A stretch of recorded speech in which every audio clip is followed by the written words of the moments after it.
Weird is a side effect of awesome.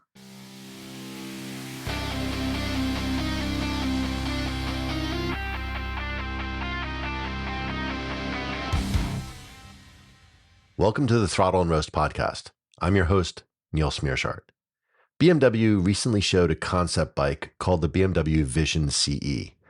It's essentially their electric scooter, the CE, but with a roof on it. It is definitely one of the weirder bikes to be introduced. Now, Apple had a commercial many years ago that celebrated these sorts of oddballs, saying, here's to the crazy ones, the misfits, the rebels, the troublemakers, the round pegs in the square holes, the ones who see things differently. They're not fond of rules, and they have no respect for the status quo. You can quote them, disagree with them, glorify or vilify them. About the only thing you can't do is ignore them, because they change things. They push the human race forward. And while some may see them as the crazy ones, we see genius. Because the people who are crazy enough to change the world are the ones who do. And in today's episode, we'll be looking at some of those oddball bikes because maybe they do actually change the world. Maybe they do create a new opportunity for motorcycling to continue to evolve. Some of the bikes that we're going to cover today are still on the market, and some you may not have ever heard of. So we'll look through a few of those.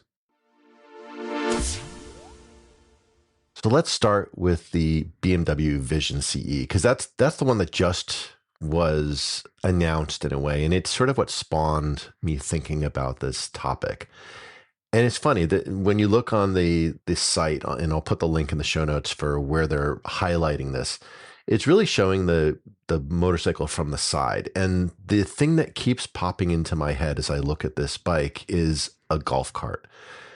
It is quite angular in shape. And this is a byproduct a little bit of the original CE scooter.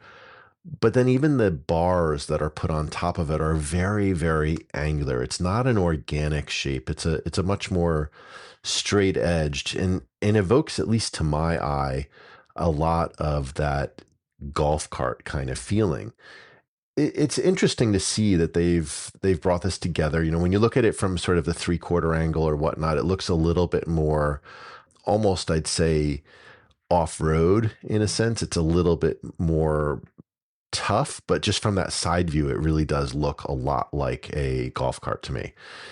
And it's an odd aspect ratio because it's very tall, and this is to basically fully encompass the rider with that sort of roll bar sitting on the top. And it has even a full backrest with a headrest on it as well. So you sit in it more like a car in that sense. And it's an odd looking motorcycle. So I hope you take a moment to look at it. But what's really fascinating to me about this particular bike is this is not the first time that BMW has actually done a scooter with a roof on it. In fact, they not only had a concept for this, but they even released it as a production vehicle. And it only was on the market for about 2 years, but this was the BMW C1. And this existed from 2000 to 2002. Now, relative to the CE, the C1 was a far more organic shape. It was a much more rounded. It actually had a very curved windshield up in the front, complete with a windshield wiper. It was interesting. The same sort of premises that we see with the CE were in that bike, in that it was a full seat with a backrest and everything onto a normal sort of like a car would be. But the intention was you had a seat belt on there as well, and you could essentially sit in the scooter and you didn't need a helmet. This is how it had been set up for various jurisdictions within Europe, was that it did not require a helmet because it was fully enclosed.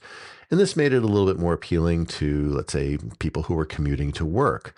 They didn't have to worry about getting helmet hair. They didn't have to worry about a couple of the other aspects that one would have. And because you were far more enclosed, you also didn't necessarily need as much of the abrasion-resistant riding gear. So it was a little bit more of the convenience and size of a scooter, but the benefits of not having to wear the gear, it's an interesting approach to how you might have a vehicle.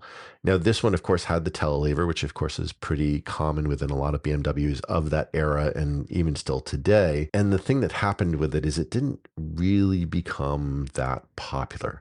But it was interesting to see them bring it to market. And even to my mind, even more fascinating that they're almost rejiggering it today. Although if you look at the CE in juxtaposition, that is, I think, aimed a little bit more at a rough and tumble sort of a crowd. It looks more like a roll cage rather than a roof line. So these two pairs of bikes from BMW are definitely some oddballs. And I wonder if they feel that the market is ripe again for reimagining this concept. So we'll see what comes of it, but it's fascinating just to see these bikes appear. Now, the next bike that I want to go to is actually still in production, and this is the Triumph Rocket 3. And if you've never seen the Rocket 3, it is, in a sense, think of the old street triple with the dual headlights up in the front, but supersized. And that's really what this bike is about. Everything is just increased. The reason why it's such an odd bike in a lot of ways is this bike is a triple, thus the name Rocket 3. And the Rocket is meant to kind of convey the almost obscene amount of power and torque that this motorcycle has. This bike is 2,500 cc's, technically 2,458 cc's, but basically 2,500 cc's of engine in a 3-cylinder inline. Of course, it's driven by a shaft drive because that just allows for the alignment of the way the crankshaft is rotating. But here's the specs that really make this stand out. It has 180 horsepower, which, yeah, in today with all the super bikes, you'd say, oh, well, that's on the higher end, but it's not the maximum end. But mind you, this is not a high-end super sport bike. This is more of a muscle cruiser in a lot of ways. And the one that's the most fascinating about it is it has 166 foot-pounds of torque. I don't believe that there is another bike that comes close to it in terms of this level of torque, but just a obscene bike that this even exists is just remarkable. I love that Triumph had the guts to bring it to market. It's not the first time that they've had this bike, of course. They had a previous generation bike that was not quite as large as it. It was about 2,300 cc's. And this was the Rocket 3, but instead of it being the number 3, it was more of the Roman numeral style of 3. And that came out, around 2004 was when it first came out. So it ran from 2004 to 2017. And then it was replaced by this newer Rocket 3. But it had the same sort of genesis of it had 150 horsepower, had 145 foot-pounds of torque, so still an insane amount. But the styling of that original Rocket 3 was a little bit more of a cruiser, whereas the newer one looks more like a street fighter, sort of a design aesthetic to them. But no matter what design it is, the fact that it exists and is available and you can go and see it in the showroom, you can buy it today, it's just so out there. It's so strange of a motorcycle, but so cool at the same time because of it. It's comical in a lot of ways. And the design of the modern one will perhaps be a little controversial. Some people will love it and others will think, not really my thing. But you can't deny that it isn't a unique motorcycle and really just something that's fascinating out there. And there's two variants of the current one. As I said, they really do play into that sort of street fighter, power cruiser style bike. But what you have is you have the regular GT and the R would be the two different versions that they have. And what's really the differentiator is one of them, the R, is really meant to be more of a roadster style, whereas the GT is a little bit more of a cruiser. So the big difference that you'll have between these is going to be in the ergonomics. So the R will have shorter handlebars, so you're a little bit more leaned forward, The foot pegs will be mid sets, so they'll be directly underneath your body. So it's a little bit meant for if you want to be a bit more aggressive as you're riding, it's a perfect bike for that. If you want to take a little bit more laid back approach, you have the GT, and the GT will have handlebars that come a little bit further swept back so that you're a little bit more sitting straight up. And the foot pegs will be pushed forward so that you have almost forward controls on the bike. So a very different almost layout that you'd have between these two bikes, being the same bike itself though, but just with different ergonomic, but just so cool that they exist. To my eye, I think it's a quite handsome looking bike, but it is a more modern style. So if you're not into a modern style, this is perhaps not the bike for you. But if you want something that's maybe a little bit more on the old school design side and still something that's a bit oddball, then maybe you could look at the Ural Gear Up.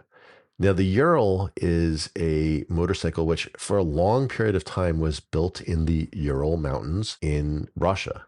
So they moved production to Kazakhstan now. The company's actually based in Washington State in the US, but the factory is still based in Kazakhstan.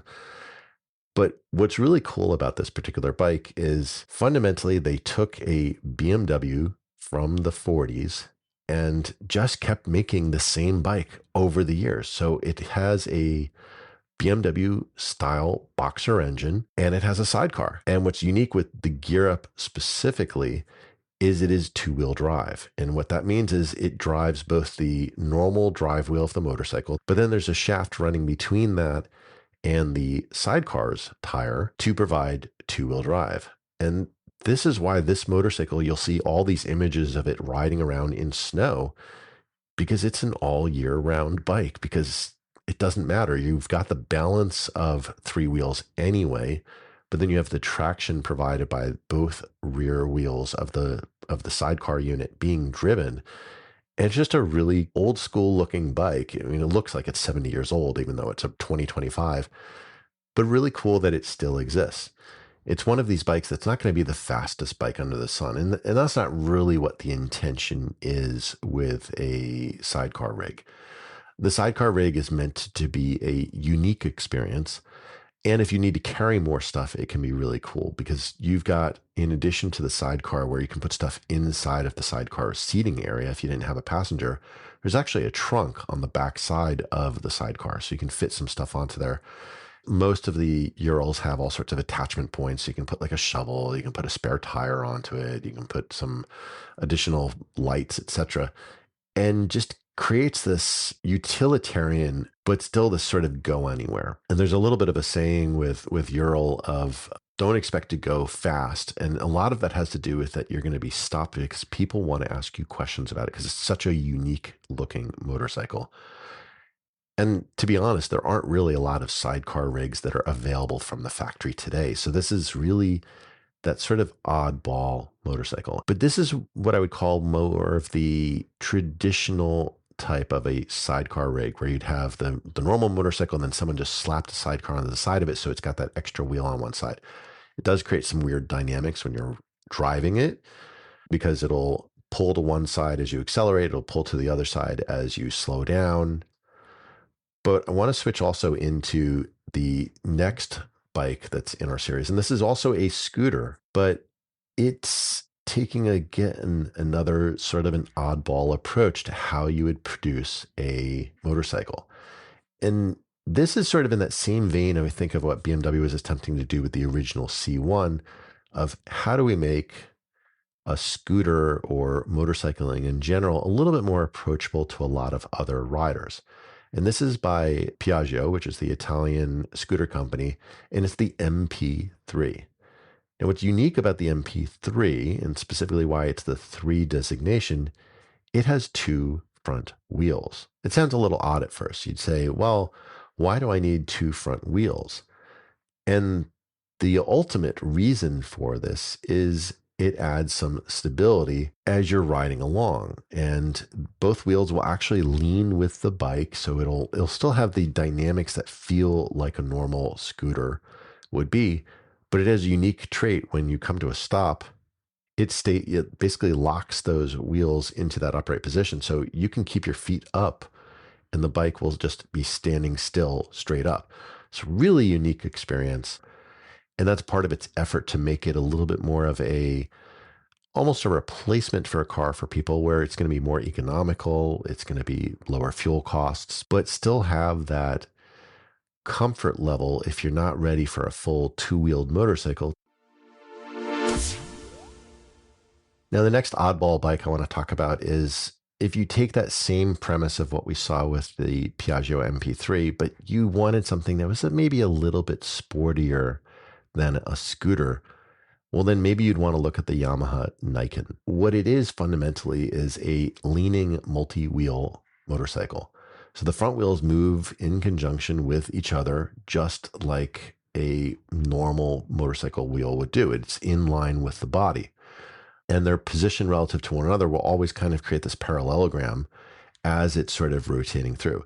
And each wheel actually does have a fork on it, but it's not a traditional fork of that the two tubes are on either side of the wheel. The two tubes are actually on one side of the wheel, on the outside edge of the wheel, and provide the suspension duties for each one. What's fascinating with this particular bike, it's driven by a 3-cylinder engine, is it's really meant to have sort of the performance that you would have in more of a sporty type of a motorcycle. Now, conceptually, the bike, because of the two front wheels, is less likely to push and have the front end slide out on you because it has that extra grip from those two wheels. And because both of the wheels are leaning in a parallelogram, it ensures that they have the maximum amount of grip possible. So it's a unique bike. It's definitely a weird bike. I think in some ways the market just was not really ready for it because unfortunately it was discontinued last year in 2024. So if you do want to get one, you would have to buy it used at this point. It was produced from 2018 to 2024. So really unique bike. Definitely an oddball one out there, but just so cool that Yamaha had the guts to bring it to market and make this kind of unique type of a vehicle and specifically more of a motorcycle. Now, if you know the brand BRP, you probably know them as the makers of the Ski-Doo snowmobiles. And of course, they also make some watercraft that they call the Sea-Doo. Well, there's another brand under their umbrella called Can-Am. And Can-Am really focuses a lot on having these three-wheeled vehicles.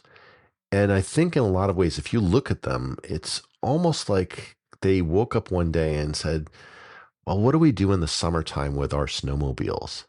You know, they had this great line of snowmobiles under the Ski-Doo line for decades, but it does sometimes get a little warmer in Canada and they want to have something to do in the summer. So they said, well, let's replace the front skis with some wheels.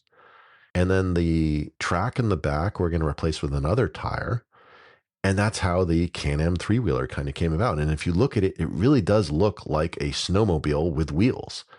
What's cool about it is that they've got a number of different models because it has actually become quite popular. It's been a great way for riders who maybe or have some sort of physical difficulties of riding a traditional motorcycle, can't keep the motorcycle upright as they get to a stop, and want to have something that's a little bit more easy for them to be able to ride. And you still straddle it just like you would in a normal motorcycle because it's just like a snowmobile fundamentally. But they have models running from as low as the Riker, which starts out at about $9,600 with a 600cc engine and about 50 horsepower. Going up to a little bit more of a sporty model, the Spider F3. This is about 115 horsepower. And in fact, it actually even has Apple CarPlay and a backup camera. And then they have a touring variant called the Spider RT. And this is about $27,000, but it includes saddlebags. And if you love ADV bikes, if you remember, we just did an episode a couple episodes ago talking about getting your adventure bike a little dirty. Well, Can-Am actually has a three-wheeler that's aimed in that same sort of vein. If you want to get a little bit off of the paved path, You can look at the Canyon. It starts at about $25,000 without luggage, but you can get packages with luggage onto there. And it has the same sort of style of aluminum panniers that you would see on the BMW GS Adventure. But it's just a really interesting take on how do we take a winter activity vehicle of a snowmobile and make it suitable to be available on all of these other styles of riding. And so it has a little bit more of a sporty style to it than, let's say, a traditional cruiser would if you got one of those trikes from Harley Davidson. And if that style works for you, these are a really compelling option and just a fun oddball bike that I'm just so happy exists on the market today. Now, all of the three wheelers that we've covered thus far in this episode have been what I'll call the traditional, typical motorcycle saddle, where you straddle the bike and you sit on it just like you would on a horse. And you'll typically have handlebars that you're using to control the steering of the bike. Well, this last oddball, I'll call it a motorcycle, that we're going to cover is the Polaris Slingshot. If you think of the Morgan three-wheeler, which some of our UK listeners will probably be very familiar with, this is a great classic car that has been produced by Morgan for 70 some odd years at this point. Really cool, old looking car with the two wheels up in front, much like that Can-Am, and then a single drive wheel in the back. Well, the Polaris kind of is that same idea, but brought into a more of a modern aesthetic. So kind of like the Can-Am of looking more modern, but this definitely does not look like a snowmobile that was switched over. It looks more like a car. And in fact, the front wheels, rather than being exposed as they are on the Morgan three-wheeler or on the Can-Am, are actually a little bit more hidden behind some bodywork on the car. So it looks almost more like a sports car from the front that's an open top sports car. Because what's unique with this car, and that's why I use the analogy of the Morgan three-wheeler, you don't sit on it like a saddle. It's normal car seats. So you actually sit in it just like a car and has that same sort of familiarity of it. It even has a full steering wheel. So it's more of the style of driving a car than riding a motorcycle in terms of how you sit in the ergonomics of it. But again, it's just one of these really sort of oddball type of bikes out there. And this is from the company Polaris, which, of course, if you know Polaris, then you're familiar with that they'll produce things like snowmobiles, much like BRP does. They'll also produce ATVs, side-by-sides. But this is really that sort of oddball one that they've released of just this. It's its own category that doesn't really exist out there. Now, Polaris, of course, is the parent company for Indian Motorcycle. So they aren't completely outside of the realm of doing anything that's motorcycle oriented. And of course, ATVs are similar style of that you're going to be on a saddle with them, just with four wheels instead of two. But this is just a really oddball bike. Now, what's great with this is if you have a significant other, because it's only a two-seater, who is not keen on riding on the back of a motorcycle with you, you might be able to convince them to ride in this because it is more seating like a car. But it is just it's again, one of these just oddball bikes that's out there. And they do offer some tops that you can put on. So you could have like sunshades, for example. They do make a almost sort of a hard top-ish kind of a shade that they'll put onto it, which is quite expensive. It's a few $1,000s. But it's again, it's one of these just really weird bikes that it's so cool that they actually make it and have it available for you.